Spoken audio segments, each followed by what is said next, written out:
Let's talk about the language of God. So, when we are praying and hoping for our lives to change and for things in our life, we tend to pray for specifics, material needs, right? Help me get a better job. Help me find a new relationship. Help me have more money, right? Stability, so on and so forth. But the language of God is not in material, physical things. The language of God is spiritual. And what does that mean? Spiritual energy and the spiritual experience of life. It's all about sensing and feeling. So instead of words, they're feelings, right? And emotions. And so God speaks to us through feelings. When we meet someone, we get a bad feeling about them or we feel unsafe. That's a message saying, hey, this person is not aligned with you. When we're around people that we love and that make us feel so comfortable, we have this warm and fuzzy feeling when we're around them. And that's God saying, yes, that's who you're supposed to be around, right? Now, there is no belief in these feelings, they just are, right? It's our intuition just is, our gut feelings just are. And we can choose not to believe that. We can choose to disregard what we are being told, which many of us do. We are always being guided. We are always being told with our feelings, our hunches, our intuition, that little inkling you have about a situation you're in or a person you're around.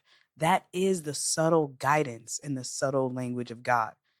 And you have to think about this, okay? Feelings are the universal language of all humans. We all understand feelings, right?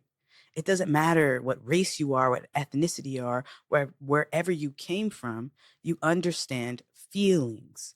We've all felt love. We've all felt betrayal, joy, peace, right? Anger. We may call these feelings different things based on our language, based on where we're from, right? But to us, they mean something, you know? So feelings are a universal language that we all can understand. And when we think about the energy of God, it is universal. It is connecting. It is not separating, right? It is about oneness, right? And of course, how would you speak with oneness? You will speak through feeling. We all understand feelings. We get the language. Now, whether or not we accept what we are being told, that's a different story. Okay. And that's where the free will comes into play, you know. So God sends you a feeling when you meet somebody new that tells you whether or not you should be around that person. Okay. God is subtly just whispering a little something to you to say, something about that person felt off. Or, wow, that person is my vibe. I could see myself hanging out with them.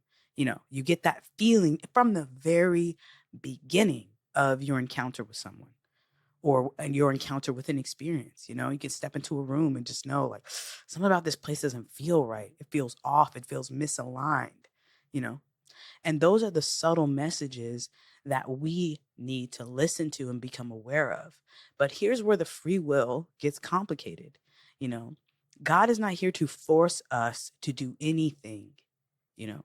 On the contrary, you are here to experience the freedom of your actions, your choices, your thoughts, your beliefs, your feelings. Our human experience is dual. It is us being the doers, and it's also this abundant source of energy guiding us, supporting us, loving us.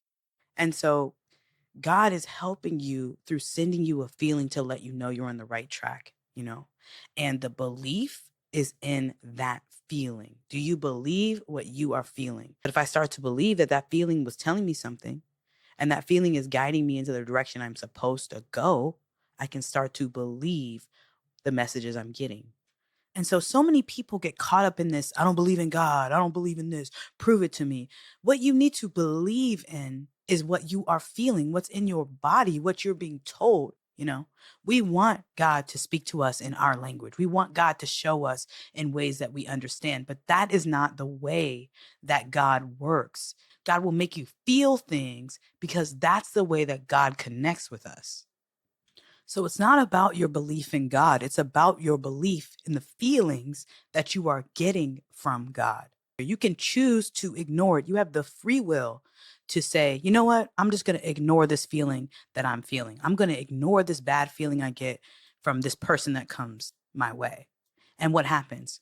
We experience the consequence of ignoring our feelings. We experience the consequence of leaving God on red.